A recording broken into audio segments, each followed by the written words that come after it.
Live from Quito, Ecuador, I'm Sunny Gray, and this is from the South, the evening news brief from Tell Us Your English. We start this new edition right now.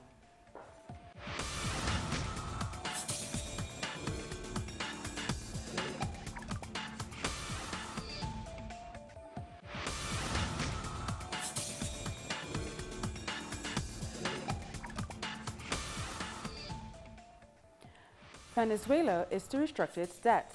The government has announced it is inviting all international and domestic creditors to a meeting in Caracas on the 13th of this month to discuss the terms of the restructuring. President Nicolas Maduro said the move was made necessary by the United States' financial aggression against Venezuela.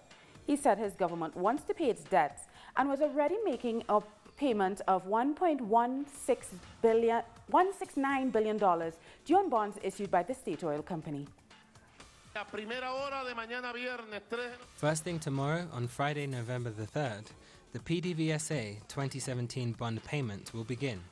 But after this payment, as of today, I decree a refinancing and restructuring of foreign debt and of all of Venezuela's foreign payments. And I will appoint an official presidential commission chaired by Vice President Tarek Al-Assaimi to begin the refinancing and restructuring of all of Venezuela's external payments and the fight against blockade and financial persecution against our country. Our intention is to continue fulfilling our duties internationally, but our intention is also to stop the financial persecution by banks and international organizations against Venezuela. Our correspondent in Caracas, Reagan Devines, has been looking at what debt restructuring means. Venezuela announcing plans to refinance and restructure the country's foreign debt in a move that aims to maintain much-needed social services, drawing strong criticism from the opposition and international observers who say the country is on the brink of collapse. First of all, announcing debt reconstructing does not mean a warning of a default. That is to say, you can restructure your debt or call on bondholders to renegotiate while you continue making normal payments. It has been the policy that President Maduro, the Venezuelan government, and Petróleos de Venezuela have taken of making the final bond payment of 2020 on the interest that exceeds $1 billion. Along with this bond payment, the Presidential Commission was put together in order to call on bondholders to begin a restructuring process. State oil company PDVSA determined to reaffirm Venezuela's commitment to paying off its debts, making its latest bond submission of over $1 billion. President Maduro placing his Vice President Tarek Al-Assaimi in charge of a commission responsible for debt restructuring efforts that will find an equilibrium between Venezuela's needs and honoring international commitments. With poise, with responsibility, with maturity, staying upright. With these values, I tell the world investors, the bondholders of Venezuela's debt, I have the resolve to summon you all on November 13 in Caracas to start a refinancing and renegotiation process of our foreign debt, as well as all of Venezuela's commitments. One of Venezuela's main creditors, China, expresses confidence that the Latin American country will maintain its obligations, saying the news of debt restructuring does not concern them and, quote, trusts that the Venezuelan government will properly handle the issue.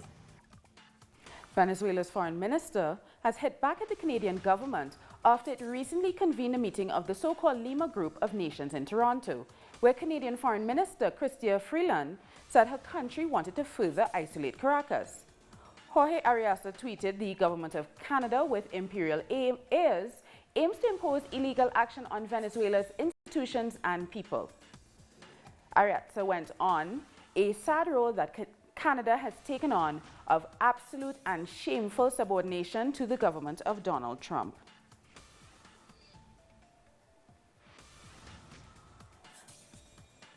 Belgium's special prosecutor says his office has received a Spanish arrest warrant for the Catalan president, Carles Puigdemont, who left Spain for Belgium when Madrid took direct control of the region earlier this week. Our correspondent, Vincent Montagut, has more from Madrid.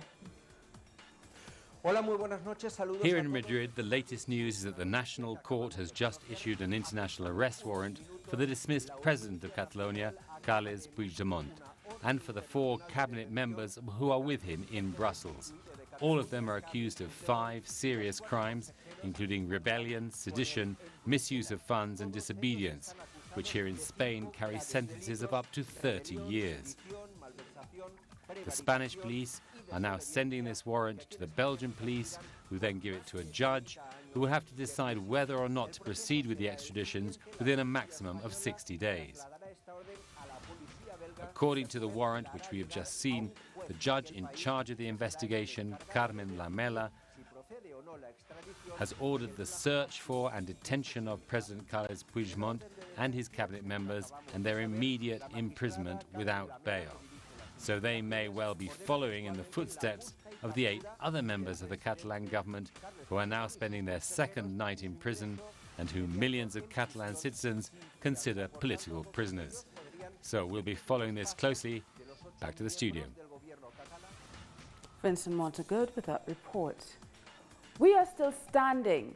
That's the message Dominica's Prime Minister Roosevelt Skerrit gave to his people on this, the 39th anniversary of independence. The country was simply devastated by Hurricane Maria just over 1 month ago. Rebuilding has been slow, but it has been happening. So the message the Prime Minister wanted to deliver to his people was one of the importance of resilience and faith. Not surprising for an island that suffered losses worth 200% of its GDP and has seen most of its infrastructure brought to ruin. In this solemn moment, let us all, Dominicans who reside here or abroad, let us choose to renew our pledge to the service of Dominica, her people, and to all humanity. Let us choose today to let us together renew our pledge to fight poverty and ignorance, to build a progressive and prosperous nation, and to invest in institutions that safeguard justice and opportunity for all. Our nation's daughters will say, what is the point of such a small country having such high ambition at such a low time like this? But we say that the measure of the greatness of a nation is not its size or what it aims for in comfort, but what it strives for in crisis. Hurricane Maria struck the island on September 18th, causing unprecedented damage. 25 people were killed by the hurricane out of a population of 69,000. Some 80% of Dominica's buildings suffered damage. 100% of the island's agricultural sector was destroyed. 25% of Dominica's economy is based on agriculture, including the export of bananas and other products. Unrest continues in Haiti's capital of Port-au-Prince as thousands took to the street to protest against the ruling party and the 2017-2018 government budget. Protesters marched to the UN mission in Haiti, barricading roads with burning tires and rocks along their way. They were demanding the removal of Haiti's President Jovenel Moïse. Protesters claimed that the measures contained in the 2018 national budget favored members of parliament while increasing taxes for the rest of the population. More news in a minute. Stay with us.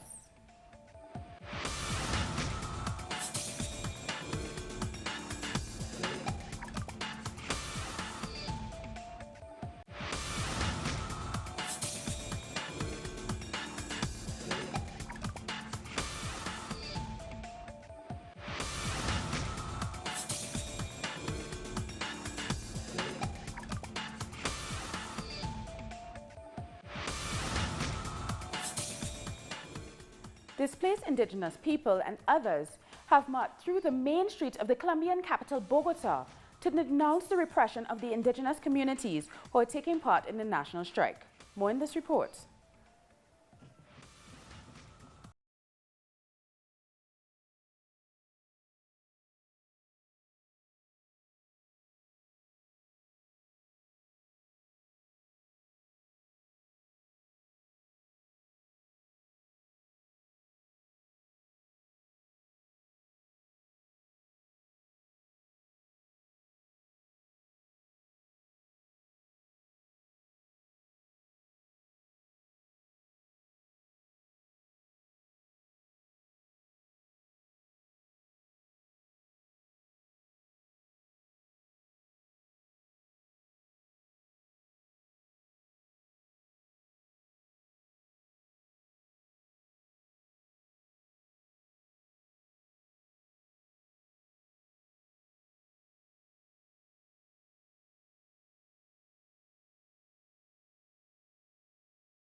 forward. But it is their spokesperson, Ofrelina, who is able to talk to us. We can't show our faces because otherwise we could be persecuted. Today the political persecution is huge, the repression too. Here the state throws everything at us.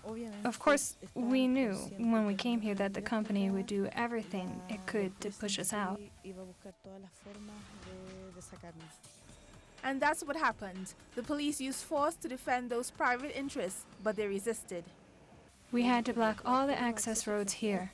They couldn't get in with all their armored cars or buses or anything, so they just came on foot and with their rifles in their hands.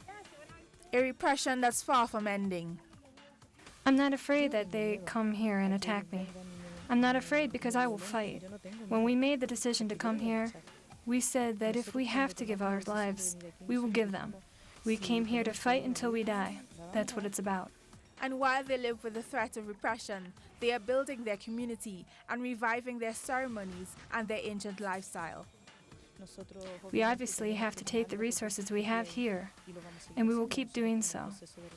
We're in the process of building houses, building ranches, farms. I'm on my land. I came here to live.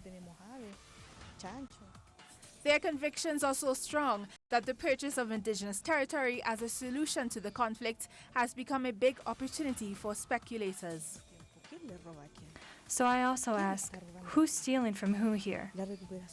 The recovery should be based on giving back our land, on the removing those who invaded it. The state should be expropriating the land from the companies and returning it to us. But without paying the companies, why are they getting paid if they don't own these lands? This is absurd. It's ridiculous. It's disgusting.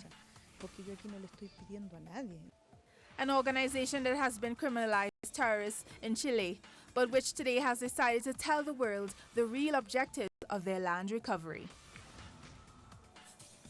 We'll be back very soon. Stay with us.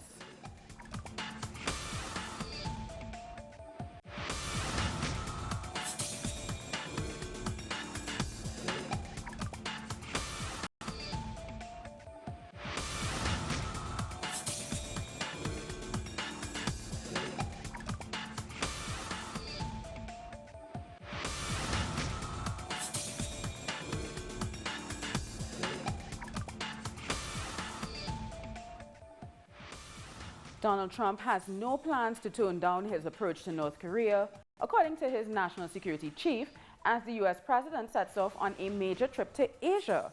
During the 12-day tour, Trump will travel to 5 countries: Japan, South Korea, China, Vietnam, and the Philippines.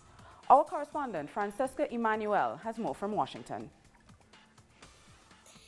Thank you. Donald Trump is going on a 12-day trip to 5 different Asian nations. First, he will go to Japan after a brief stop in Hawaii. In Japan, he will be welcomed by Japanese Prime Minister Shinzo Abe, and he will stay there until November 5th. Afterwards, he will travel to South Korea, where probably tensions with North Korea will escalate. And after almost 2 days in South Korea, he will go to China on November 8th, where Trump will ask to China to stop supporting North Korea, also from an economic perspective. The next stop will be Vietnam, where he will participate on a summit on November 10, and this summit is called Asia-Pacific Economic Cooperation Leaders Meeting. And finally, his trip will end in the Philippines, where he will participate in another summit hosted by the president of the Philippines, Rodrigo Duterte, whose war on drugs has so far clocked up more than 7,000 extrajudicial killings. In general, apparently the main goal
hid in the bush. It is the innocent who are feeling the brunt of this conflict. Hundreds of thousands of children risk dying from starvation, the World Food Programme has warned. Desperate for help, it's the locals who are calling for aid, and not the government. Thousands of people have been killed. Others have had to flee from the locality for shelter. We need help to rebuild. They have lost everything. The DRC's President, Joseph Kabila, has blamed the violence in Kasai for delaying presidential elections. His refusal to step down has inflamed tensions in the country and raised fears that the country could slip back into full-blown civil war, a prospect that already feels like reality for many of the country's young, who have only ever known violence. We've come to the end of this evening's news brief. For these and many other stories, you can find them on our website at tellusyourtv.net/English. And join us on social media, Facebook, Twitter, and Instagram. For Tell Us Your English, I'm Soini Gray. Thank you so much for watching.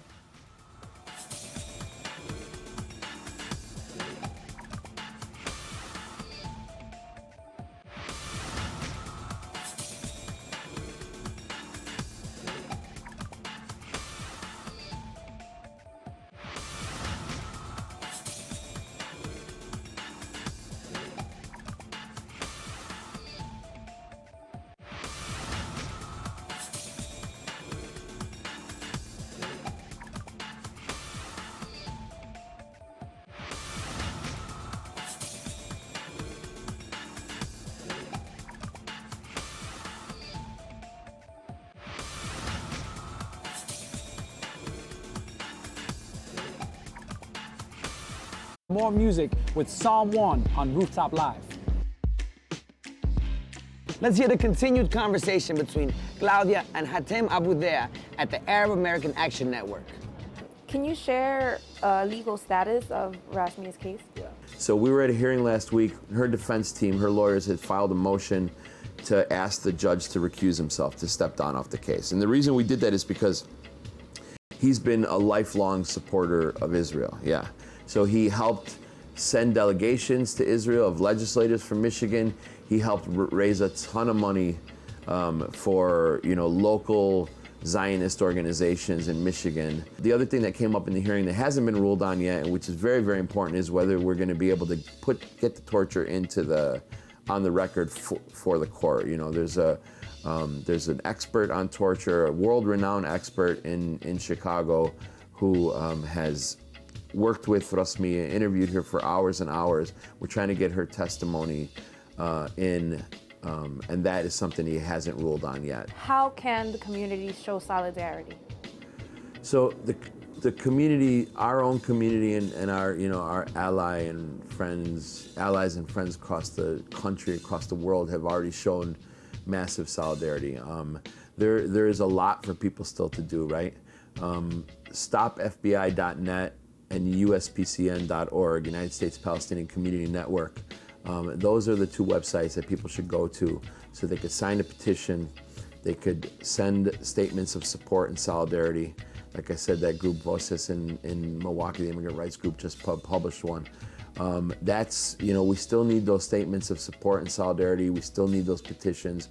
We've had close to 5,000-6,000 petitions. We want to get maybe another 5 or 6 before the trial. And the other thing is we really now have to just project